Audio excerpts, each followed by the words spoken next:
읽은 말씀으로 양육의 법칙이라는 제목으로 말씀을 나누고자 합니다. 오늘은 이제 어린이 주일로 지키는데요. 우리 교회에 그래도 어린이가 있어서 감사합니다. 그리고 어린이 주일이지만 어린이에 부담 주는 말씀보다는 어른들이 이 어린이 주일에 어린이를 혹은 우리 자녀들을 이미 장성했지만 자녀들을 어떻게 양육할지, 어떻게 그들을 대할지에 대한 생각을 나누고자 합니다. 오늘은 그래서 말씀은 이렇게 부모에게 사실은 초점이 맞춰져 있어요. 그래서 그 말씀을 좀 기억하시고 잘 경청해 주시기 바랍니다. 사진 하나 보실까요? 네, 사진 안 나와요? 네. 미셸 보바라는 그 교육학 박사이자 심리학 박사가 양육 솔루션이라는 책을 냈어요. 한 10년 전 책이에요. 이 책에 절대 피해야 될 7가지 양육의 태도가 있대요. 다음 슬라이드 한번 보여주세요. 첫 번째는 헬리콥터 양육이에요. 다음으로 넘겨주세요. 1번 헬리콥터 양육. 이것은 이 헬리콥터처럼 주변을 아이를 맴도는 거예요. 그래서 아이가 부딪히는 모든 굴곡들을 제거하는데 급급한 스타일. 좋아 보이진 않죠? 아주 장난감하고 놀고 있으면 위험해 하면서 뺏는 이런 스타일이에요. 두 번째는 인큐베이터. 인큐베이터는 미숙아가 있는 곳이잖아요. 그러니까 아직 성장하지 않았는데 아직 영어를 공부하지 않고 수학 미적분을 공부하지 않아야 되는데 막 들이붓는 거예요. 미리미리 막 그 발달 단계에 맞춰서 이 아이에 대한 경험을 하게 해야 되는데 초등학생한테 중학교 수학 풀게 하고 고등학교 수학 풀게 하고 이런 스타일인 거예요. 세 번째는 반창고 양육이에요. 여기도 좀 비슷해요. 뭔가 아이들이 막 식당 가는데 막 떠들어요. 그럼 뭐 보여줘요? 요즘에 어머니들의 유튜브 보여주죠. 이거 굉장히 안 좋은 거예요. 진짜 안 좋은 거거든요. 아이들을 망치는 첫 번째가 유튜브 보여주는 거예요. 식당 가가지고. 니네 밥 먹을 테니까 니네 조용히 해. 이런 거거든요. 근데 아이의 정서 발달이나 건강, 신체 발달에 아주 안 좋습니다. 그래서 미디어에 일찍 노출되는 게 굉장히 아이들에게 좋지 않아요. 근데 그렇게 그냥 빨리 대충 이 어려움을 넘기려고 하는 거예요. 임시변통. 세 번째, 친구 같은. 좋은 말 같다, 그죠? 그래서 한때 친구 같은 아빠가 되고 싶다, 이런 이야기가 있어요. 하지만 아빠가 친구 같다라고 한다는 것은 아빠가 무시받는다는 뜻과 동일해요. 친구같이 지낼 수도 있지만 또 아버지가 화를 냈을 때 거기에 절대로 순종하고 말 한마디에 아이들이 절제할 줄 아는 힘이 아버지에게 부모에게 있어야 돼요. 근데 그렇지 않고 친구 같은 거예요. 그러면 이 아이들이 되말아져서 밖에 나가서 그렇게 행동해요. 예의와 절제를 가르치지 못하는 거죠. 세 번째는 이 액세서리예요. 얘가 1등만 해야 돼요. 상만 타와야 되는 거야. 이 아이는 중요하지 않아. 이 아이를 통해서 내가 얻는 것이 중요해. 1등 돼서 내가 1등 부모가 된 거예요. 이런 것이 이제 우리는 한국에 제일 많죠, 사실은. 이 액세서리 같은 양육을 하는 우리 한국 부모들이 제일 많아요, 사실은. 내가 못했으니까 너는 그거 해야 돼. 이런 거예요. 그 다음에 편집증적인 양육. 이것은 이제, 이것도 헬리콥터랑 좀 비슷한데, 안전의 최우선이에요. 그래서 심리적 위험에도 노출되지 않도록. 그래서 부모가 마음을 좀 더 편안하게 해야 되는데, 그렇게 안 하고, 어떻게 하면은 이 아이, 어려움이 없게 할까라고 하고, 또, 심지어 부모가 주변에서 뭐라고 혼낼 수도 있잖아요. 혼도 못 내게 하는 그런 사람들이. 부차적인 양육. 이것은 이제 부모로서 아이에게 삶의 영향력을 미치는 것보다는 그냥 신경 쓰지 않고 싶은 거예요. 방임이. 나쁜 말로 방임이에요. 방임. 그러니까 조금 이렇게 아이들에게 풀어놓는 것도 좋은 거죠. 훌륭한 양육 태도거든요, 사실은. 그러니까 아이들에게 너무 집중하지 않는 것이 좋은 양육 태도예요. 저희만 해도 7명이 자녀가 있었잖아요. 그러니까 한 명한테 집중할 수가 없어요. 그나마 저는 7째로 태어나서 제가 이제 그 발바닥이 땅에 닿지 않고 살았던 그런 삶을 살았지만 엄마가 아빠가 한 아이한테 집중할 수가 없잖아요. 그러니까 약간의 방임이 되는 거예요. 근데 방임이 문제가 아니라 그냥 뭐 내버려 두는 거예요. 그냥 내버려 두는 거예요. 그래서 TV나 인터넷이나 이런 거에만 집중하게, 게임에 집중하게, 통제를 안 하는 거예요. 그래서 오히려 미디어나 외부인들에 의해서 통제받는 삶을 사는 것이 이 부차적인 양육이에요. 이런 태도를 버려야 된다는 거예요. 그래서 균형감 있게. 중요한 건 나중에 나오겠지만 인격체로 대하는 거예요. 어때 혹시 우리 가슴에 이게 손을 얹어놓고 나는 어떤 양육일까? 물론 이제 자세하게 설명하지 않아서 충분히 이해되지 못할 수도 있겠지만 나는 어디에 속하나라는 좀 생각을 해보면 좋겠습니다. 예준아, 엄마는 어디에 속하는 것 같아요? 우리 예은이는 아빠가 어디에 속하는 것 같아요? 네? 잘 모르겠어요? 이제 쳐다보고 있는데 예은이는 계속 아빠를 한번 쳐다보고 여기 한번 쳐다보고. 예은아 결정했어? 아빠 어떤 것 같은지? 잘 모르겠어요. 아마 조금 더 성장해야 우리 우리 엄마는 어떤 상태인 것 같다라고 얘기할 수 있을 것 같아요. 준서야, 아버지는 어디 같아요? 없어. 이게 없다고 하는 거예요.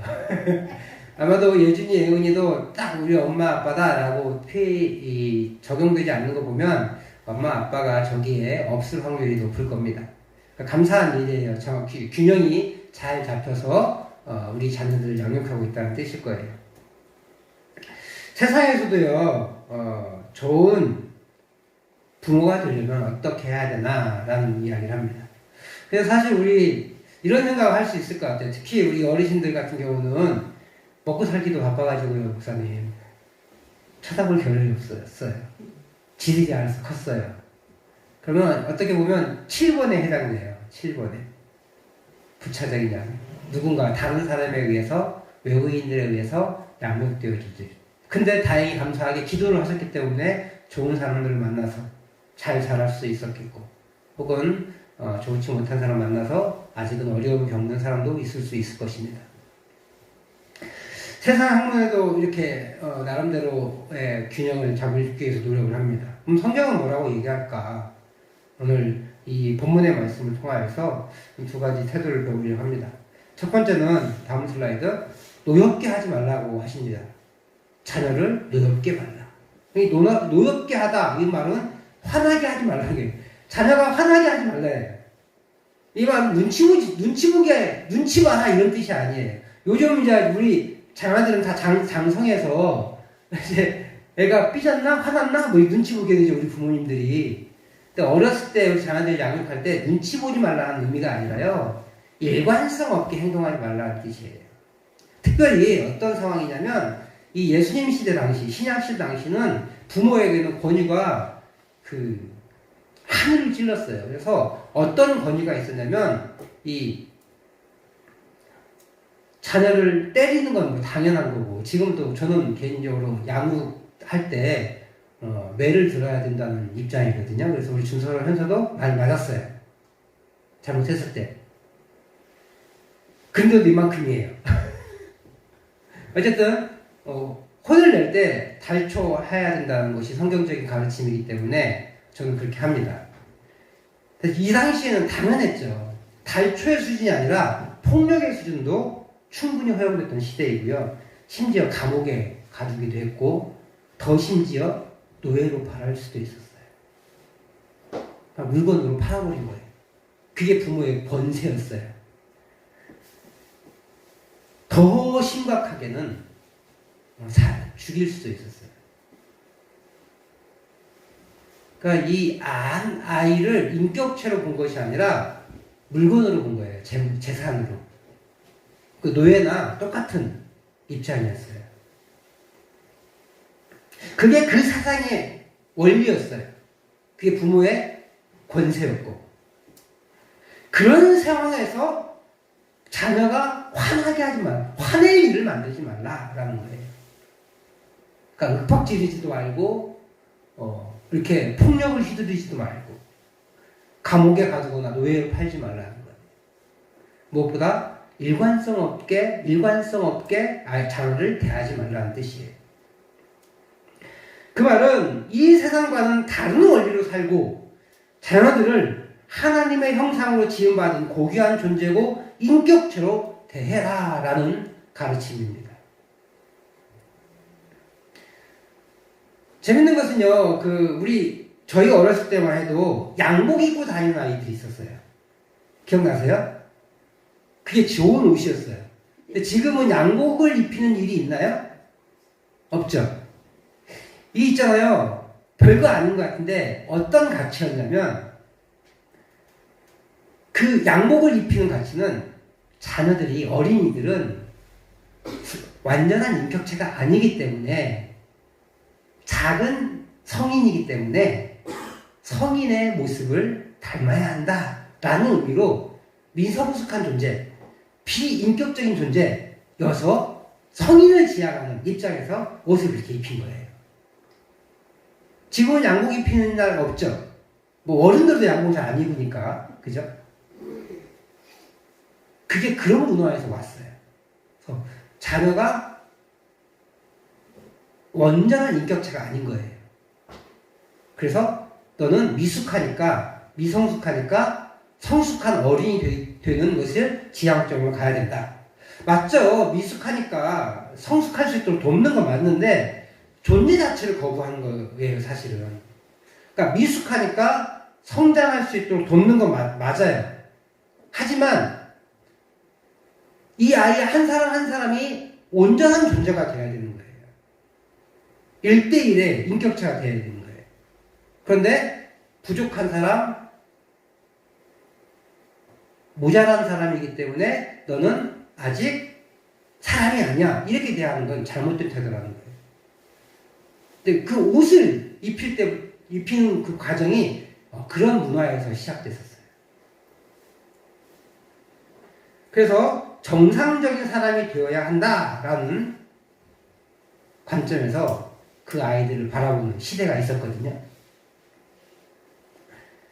자녀들과 어린이들은 작은 어린이 아닙니다. 그 존재 자체를 그대로 봐줘야 되는 거예요. 그래서 어린이는 어린이의 인격이 있는 거예요. 너는 인격이 없는 존재가 아니라 너는 부족한 인격이기 때문에 어른의 인격을 가져야 되는 게 아니라 어린이는 어린이의 인격, 청소년은 청소년의 인격을 가져야 돼. 그래서 조금 모자라 보이고 조금 어색해 보여도 존중해 줄 줄 알아야 돼요. 그리고 이제 대화가 시작되어지고 그 자녀의 특성에 맞게 성장할 수 있도록 도와줘야 되는 거죠. 물론 어른처럼 성숙하지 못한 점이 분명히 있죠. 그렇다고 온전한 존재가 못 된다 이런 개념은 아니라는 거예요. 어른만 정상적인 개념을 가진 사람으로만 보는 것이 잘못된 거예요. 그냥 그 자체, 어린이 그 자체로 인격적인 존재임을 기억해야 합니다. 예수님 시대에는 이런 어린이들과 자녀들을 소유물로 생각했어요. 그래서 그들의 강점을 인정하지 않고 그들의 감정을 인정하지 않습니다. 그래서 오직 부모가 모든 것을 통제하고 순종을 강요하며 자녀의 의사나 감정을 무시하였습니다. 그런데 오늘 성경은 그렇게 해서는 안 되고 자녀들이 화나게 하지 말아라 라고 가르치고 있다는 거예요. 다시 말해 인격체로 존중해줘라 라는 거예요. 그러므로 우리가 권위를 남용해서는 안 됩니다. 지나치게 엄격한 훈련을 해서도 안 돼요. 지나친 요구를 해서도 안 되고 불공평한 태도를 대해서도 안 됩니다. 지나친 잔소리도 바람직하지 않습니다. 동시에 너무 방관하는 것도 바람직하지 않아요.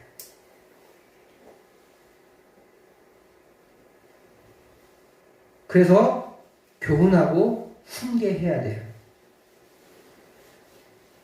주님의 교훈과 훈계를 통해서 양육해야 된다는 거예요. 자녀를 노하게 하지 말라고 하니까 자녀들을 지나치게 감싸고 기죽여서는 안 된다고 절대 혼도 안 내고 다른 사람들이 혼을 내도 혼내지 못하게 하는 부모들이 있는데 그것은 방종을 가리킨다는 거예요. 노하게 하지 말라라는 말은 인격체로 대해라라는 말이에요. 그래서 2절은 그 인격체로 대할 때 동시에 교훈과 훈계로 양육하라라고 말하고 있어요. 생활 방식을 연습시키는 거예요. 교훈이라는 말은 훈련이라는 말이거든요. 훈련. 그러니까 우리가 이 번역을 할 때 사실은 교훈이라는 말을 하니까 말로 가르친다라고 표현한 것 같은데 정확한 뜻은요. 몸에 익숙해지도록 훈련시켜라예요. 그러니까 저희 집은 이제 어떻게 해야 하냐면 주의 교훈을 양육해야 되잖아요. 그래서 매일 아침에 매일 묵상을 시킵니다. 익숙하지 않아요. 계속 연습을 시키는 거예요. 그러니까 좀 잔소리가 생겨요. 잔소리가 생깁니다. 때로는 혼도 냅니다. 그렇게 해서 몸에 익숙해지도록. 그래서 제가 제 자리를 부모의 역할을 떠날 때, 양육자의 역할을 떠날 때 이 아이들이 자연스럽게 그게 연습되어질 수 있도록 하는 거예요. 훈계는 쉽게 말하면 혼도 내야 된다는 말이에요. 그러니까 몸에 익숙해질 수 있도록 연습시키는 거잖아요. 그러다 보면 안 되면 혼도 내는 거죠. 혼만 내라는 것을 지향하라는 거지 절대 혼내지 말라는 게 아니에요. 그 중에 혼을 내다가 달초가 필요한 것 같으면 매도 손을 듭니다. 분풀이가 돼서는 안 돼요. 자녀를 양육할 때 화나니까 분풀이로 막 왔다 갔다 어딜 때릴지 모르게 그렇게 해서 아이가 공포에 빠지게 하는 것이 아니라 이건 내가 혼날 만큼 아버지가 나를 혼낼 만큼 매를 들 만큼 혼난 거구나 잘못한 거구나 라는 인정하는 수 있게 자녀를 혼을 내는 것이 필요한 거죠. 그런데 여기 중요한 게 들어가 있어요. 앞에 뭐가 들어가 있어요? 주님이라는 말이 들어가요. 주님. 주님의 교훈과 주님의 훈계예요. 주님이 기뻐하시는 훈련 방식과 주님이 기뻐하시는 그 양육 방식으로, 훈련 방식으로 양육해야 한다는 것이에요. 마태복음 11장 29절 같이 읽어볼까요? 시작. 나는 마음이 온유하고 겸손하니 나의 멍에를 메고 내게 배우라. 그리하면 너희 마음이 쉼을 얻으리니. 네. 주님이 당신의 마음을 당신을 통해서 배우라는 거예요. 그러면 주님이 어떻게 하셨죠? 그걸 배워야 돼요. 주님이 어떻게 하셨죠? 주님은 제자들을 사랑하셨어요. 그런데 끝까지 사랑하셨죠. 우리 자녀를 사랑할 때 버리시는 부모님들이 안 계시겠지만 끝까지 사랑하시는 거예요. 그리고 제자들의 발을 씻기셨어요. 겸손의 태도로, 섬김의 태도로 우리 아이들, 자녀들을 양육하시는. 그리고 자신을 버리고 도망간 제자들을 위해서 친히 생선을 굽고 아침을 준비하셨어요. 끝까지 사랑하신 거죠. 그러므로 그리스도인 부모들은 자녀를 양육하되 겸손하고 온유한 마음을 가지고 자녀를 끝까지 사랑하면서 스스로 본을 보이면서 양육해야 합니다. 내가 못했으니까 넌 이렇게 해라가 아니라 우리 어렸을 때 못했을 수도 있죠. 하지만 지금 최소한 그렇게 해야죠. 지금 내 일에 최선을 다하는 거예요. 열심히 내는 거예요. 자녀가 공부를 열심히 하기를 원하세요? 나는 열심히 일하면 되는 거예요. 그리고 공부에 같이 동참해 주는 거예요. 아이는 공부하고 있는데 TV 보고 있다? 그럼 잘못된 거예요. 최소한 TV는 꺼줘야죠.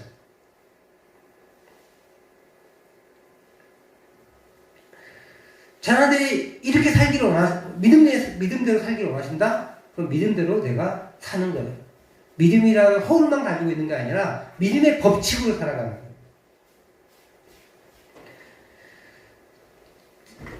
또한 적절한 교육 방법이 필요합니다. 장신대 이기복 교수님이 훈련의 훈계의 4단계를 얘기하시더라고요. 한번 볼까요? 훈련의 4단계, 1단계, 2단계, 3단계, 4단계 있는데 우리 자녀들은 지금 우리 초등학생들은 2단계. 그리고 중학생이 3단계. 훈련과 코치. 권유와 순종은 어렸을 때 아들이 아무것도 할 수 없으니까 이렇게 다 따라와 뭐 이런 거예요. 그다음에 훈련은 연습시키는 거예요. 이 1단계에서 했던 그 그 교육들을 연습시키는 거예요. 아이들이 모르죠. 뭘 어떻게 해야 될지. 그러니까 하나하나 가르치는 거죠. 그래서 어느 정도 일정 수준에 가면 이제 코칭을 해요. 우리 야구 선수나 축구 선수를 보면 코치들이 들어가잖아요. 그죠? 왜 있겠어요? 감독만 필요하지. 근데 자기가 경기를 해 나가면서 혼자 안 풀리는 경우가 있거든요. 그때 너는 이게 문제가 있네. 너 이렇게 한번 해봐. 저렇게 한번 해봐. 이렇게 이미 자기 스스로 어느 정도 훈련이 되어 있지만 그것을 좀 더 효과적으로 잘 관리해 주는 것이에요. 그게 중학교, 고등학교 과정이에요. 그리고 대학교 넘어서면은 독립되는 거죠. 그래서 대학교 넘어서까지 일일이 챙겨주시는 건 바람직하지 않아요. 저 한나가 안타까운 게 우리 권사님들이 이제 연로해지셔가지고 음식을 못 하시면 이 맛있는 음식을 못 얻어먹을 것 같다는 거예요. 이제 앞으로 사 먹지 않을까요? 그죠? 지금 서울은 많이 사 먹어요. 요리를 거의 하지 않습니다. 그래서 그 밀키트라고 조리는 물 끓이기만 하는 음식들이 서울에는 굉장히 많아요. 우리 뭐 순창이나 다만 가도 광주 가도 지금 굉장히 많죠. 도시에는 거의 요리를 웬만큼 자신하지 않으면 요리를 안 해요. 그리고 이 코로나 시국에 더 발달해 버렸어요. 스스로 결혼 생활을 하면 스스로 이제 할 수 있도록 한 번씩 도와줄 수는 있죠. 맛있는 맛 한 번씩 해줄 수는 있지만 그렇게 다 매번 그래서 전혀 뭐 음식을 만들지 먹지 못하게 하신다면 오히려 그 맛있는 음식이 전수되는 게 멈춰질 수도 있다는 거예요. 사람마다 다르긴 하지만 그죠? 전혀 음식을 못 하시는 분도 계세요. 근데 음식을 잘 하시는 분들에게까지도 그렇게 할 필요는 없다는 거예요. 바쁘다 보니까 음식할 시간이 없으니까 엄마의 도움을 받는 거예요, 사실은. 그런데도 어쩔 수 없는 상황이지만 그렇게 독립시켰으니까 결혼했으면 그래도 조금은 놔주시는 게 괜찮아요. 그나마 반찬은 괜찮은데 일일이 생활의 모든 것을 다 관리하고 관여하고 한다는 것은 자녀가 어른으로 성장하는 걸 방해하는 거예요. 그래서 19세 넘어서면 대학생 들어가면 등록금 대주는 거 정도만 우리나라 등록금 대줘야 되니까 그 정도까지만 하고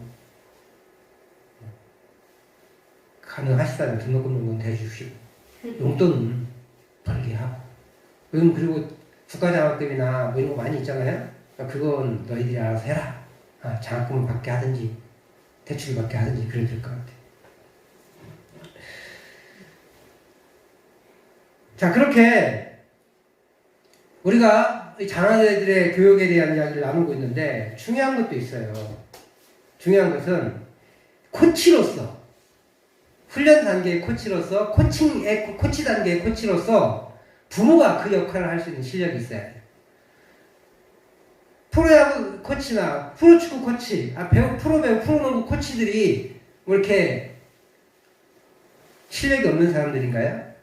운동 능력이 떨어지는 사람은 있을 수 있어요. 특히 감독들은. 근데 코치들은 운동 능력이 떨어지는 사람이 거의 없더라고요.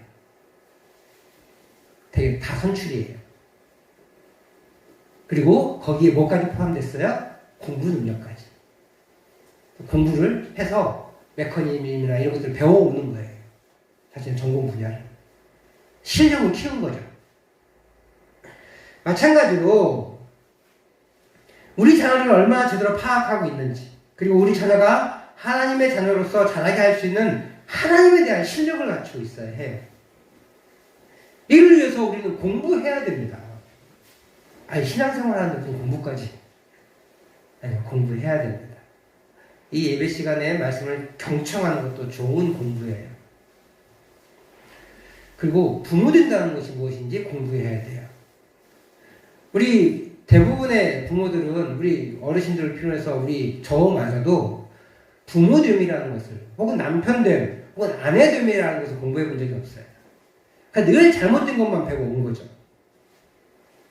그래서 악순환이 일어나는 거예요. 나쁜 것만 배워서. 이런 말 있잖아요. 욕하면서 배운다. 부끄러운 고백인데요. 저희 큰아버지가 사실은 바람을 폈어요. 근데 큰아버지 자식 둘이 바람을 피더라고요. 한 가정은 파탄이 났고요. 한 가정은 다시 회복했는데 그 회복한 그 형님은 형수님의 말 한마디에 한마디도 못해. 무조건이에요, 무조건. 잘못한 게 있으니까. 그래서 그 가정이 좀 회복되어지는 것 같아요. 다른 형님은 다시 합치긴 합쳤어. 근데 그 골이 깊어지니까 결국은 또 헤어지더라고요. 자기 아버지 욕했어요. 아버지 바람 폈거든요, 사실. 그리고 큰어머니 돌아가시고 둘째 큰어머니랑 사셨어요. 근데 큰어머니의, 원래 큰어머니의 아들 한 명도 바람을 피고 작은 큰어머니의 아들도 한 명도 바람을 피더라고요. 욕하면서 배웠어요. 그러니까 무엇을 우리가 나누고 무엇을 가르쳐야 될지 우리가 보게 되는 거예요. 실력을 가져야 됩니다. 부모가 먼저 말씀을 가까이 하고 말씀대로 살아가고 그러면서 그 말씀에 의해 격려와 지지 그리고 훈계를 해야 합니다. 오늘 성경은 분명 주의 교훈과 훈계로 양육하라 라고 말하고 있어요. 내 교훈과 훈계가 아니고 세상의 교훈과 훈계가 아니라 주님의 교훈과 훈계임을 기억해야 합니다. 주님의 몸 손실처하셨고 같이 지내시며 가르치셨던 그 방식을 우리도 따라야 한다는 것입니다. 그리고 주님의 교훈의 내용인 하나님의 나라의 백성으로서 삶을 실천해야 할 것입니다. 이를 토대로 우리 자녀들이 그렇게 주의 교훈과 훈계로 양육되어질 때에 하나님 나라 백성으로 양육되어지고 우리 자녀들이 천국의 삶을 살게 될 것입니다. 장성한 자녀를 둔 부모님도 마찬가지예요. 여기 계신 우리 권사님들은 이미 저보다 나이 많은 자녀들이 있으세요. 그리고 오늘은 어린이주일이고 또 어린이를 둔 부모를 향한 설교이지만 장성한 자녀를 두신 부모님들도 사실은 마찬가지입니다. 지금까지 잘 해오셨지만 우리의 생각과 방식을 함께 맞추고 사신다면 장성한 자녀들에도 변화가 일어날 것입니다. 물질과 세상의 것을 주려고 하지 마시고 기도와 말씀을 주십시오. 이에 대해서 이제 제가 겪은 얘기가 하나 있는데 작고하신 어머니가 돌아가시기 전에 우리 자녀들이 다 모였을 때 우리 자녀들에게 원망을 받은 적이 있어요. 우리 어머니가 일평생 이렇게 기도했대요. 가난하게도 마옵시고 부하게도 마옵소서. 그래서 야 엄마 왜 그렇게 기도했어? 이왕이면 물질도 많이 주셔서 그 물질을 잘 다스리고 주님을 위해서 쓰게 해달라고 기도하지 왜 가난하게도 말고 부하게도 말라고 하셨냐고. 그러면 이렇게 우리 어렵지 않잖아. 빚이 막 수천만 원씩 있고 이게 뭐야? 이렇게 원망을 한 적이 있어요. 근데 우리 부모님이 어머니가 거기에도 구원하지 않고 나는 그래도 가난하지도 않고 부하지도 않아서 하나님을 잘 섬기는 게 더 좋아 라고 말씀하시더라고요. 어쨌든 그거 뭐 지나갔습니다. 엄마가 그렇다는데 어떡하겠어요? 그러다 어느 날 제가 이제 말씀을 보다가 제가 이게 잠언의 기도인지 몰랐던 거예요. 말씀을 보다가 잠언 30장에 이 말씀이 있었어요. 어머니의 기도가 바로 잠언 30장의 아굴의 기도였다는 것을 아주 늦게 깨달은 거예요. 어머님의 40년의 기도가 잠언 40장의 아굴의 기도였구나 라고 깨달았어요. 이거 같이 한번 30장 7절에서 9절 말씀 한번 읽어보겠습니다. 시작. 내가 두 가지를 주께 구하였사오니 내가 죽기 전에 내게 거절하지 마시옵소서. 곧 헛된 것과 거짓말을 내게서 멀리 하옵소서. 나를 가난하게도 마옵시고 부하게도 마옵시고 오직 필요한 양식으로 나를 먹이시옵소서. 혹 내가 배불러서 하나님을 모른다 여호와가 누구냐 할까 하며 혹 내가 가난하여 도둑질하고 내 하나님의 이름을 욕되게 할까 두려워함이니이다. 이 어머니의 기도가 하나님의 마음을 기쁘시게 했던 것 같아요. 진짜로 우리 가정에 좀 돈이 생길 만한 일이 있어요. 우리 집이 그래도 그 동네에서 제일 첫 번째로 기와집을 지었거든요. 그 동네에서 유일하게 경운기가 있었어요. 40년 전에. 그 동네에서 유일했어요. 그럴 기회들이 있음에도 불구하고 큰 돈이 들어오지 않았어요. 가난한 시절을 오랫동안 보냈습니다. 근데 하나님께서 너무 가난해서 삶을 영위할 수 없을 정도로 만들지도 않으셨어요.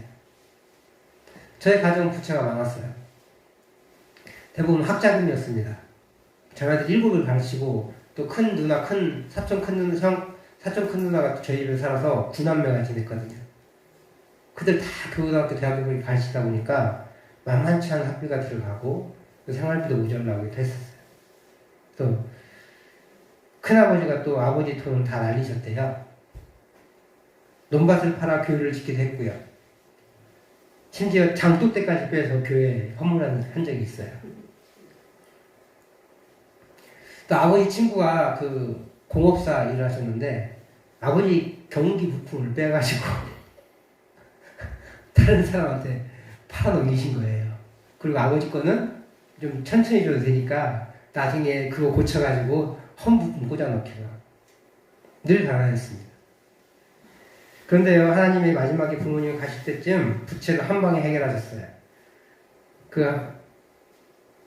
저희 집 가진 돈이 이제 그 하천에 딸려 있었어요. 그 돈을 짓고 있는데 민원이 들어간 거예요. 그 갯벌이 차니까 여기를 다 이렇게 직강공사를 해줘라. 따뜻하게 해서 뭐이 없어지게 해라. 갯벌이 없어지게 해라. 뭐 이렇게 했는데 그걸 이렇게 들어준 거예요, 정부에서. 가지고 돈이 다 없어지게 생긴 거예요. 근데 이 업자를 잘 만났어요. 업자를 잘 만나서 손해보는 것보다 더 많이, 최소한 손해보는 것만큼 땅을 넓혀주셨고, 또 땅이 길쭉하게 됐었거든요. 농사짓기 굉장히 힘들었어요. 근데 그거를 네모 반듯하게 만들어준 거예요. 그러면서 어쨌든 우리가 거기서 농사를 짓고 있었으니까, 정부 땅이긴 하지만 농사를 짓고 있었으니까 거기에 대한 피해 보상이 있잖아요. 피해가 있잖아요. 그 피해를 보상해 준 거예요. 빚이 그걸 다 갚아줬어요. 그리고 농사 짓기는 더 좋게. 이게 하나님 기뻐하셨구나. 그때는 몰랐는데 나중에 알게 된 거예요. 가난하게도 마옵시고 부하게도 마옵시고 오직 필요한 것으로 채우소서. 이 모든 결과가 바로 어머님의 기도와 동일했습니다. 자식들은 큰 부자가 없어요. 좋은 차 타고 다니고 다니는 사람들도 없습니다. 그런데 죽을 만큼 힘들지도 않았습니다. 다 먹고 살더라고요. 다른 사람과 비교하면 박탈감을 느낄 때도 있어요. 그것이 우리 삶을 어렵게 만들지 않습니다. 비관에 빠지지도 않게 만듭니다. 그리고 우리 모두 자녀들이 하나님을 섬기기 위해 애쓰고 최선을 다하고 그렇게 주님의 자녀로서 어머니의, 아버지의 믿음의 계보를 이어가고 있습니다. 그렇습니다. 저희 어머님이 그렇게 어렵게 사시고 우리 경제적인 형편이 어려워서 그것에 대한 자녀들이 불평을 쏟은 것은 사실이지만 그 후 이것이 하나님의 말씀이고 하나님의 말씀대로 사실로 부단히 애쓰셨던 어머님의 신앙임을 존경하고 또 그분의 신앙을 본받으려고 애쓰게 되었습니다. 우리 자녀들, 장성한 자녀들이 또 신앙적 성숙이 일어난 것이래요. 우리 자녀들 모두가 장성하여서 어머님의 일평생 기도를 듣고 그 기도를 하나님이 기뻐하심을 깨달았고 그 기도를 이어받아 오직 주의 사명을 감당하기 위해 살아가고 있다는 것이에요. 결국 장성한 자녀들도 부모의 신앙을 본받습니다. 예수님의 교훈과 훈계를 가르친다면 나이는 중요하지 않습니다. 그리고 이렇게 주의 교훈과 훈계로 자녀를 양육할 때 우리 자녀들이 주님의 기쁨이 되는 거룩한 주의 백성이 될 줄 믿습니다. 사실 그 훈련의 4단계를 놓치면 조금 더 어렵긴 해요. 하지만 불가능은 없습니다. 주님이 우리의 그 간절한 기도를 응답해 주실 줄 믿습니다. 이 어린이 주일에 양육에 대한 심각한 말씀을 나왔는데요. 주님의 방법으로 자녀를 양육하고 자녀를 사랑하고 자녀를 위해 기도하심으로 우리 자녀가 화가 나지 않도록 하며 주님이 우리 가정을 통해 기쁨이 넘치시기를 축복합니다.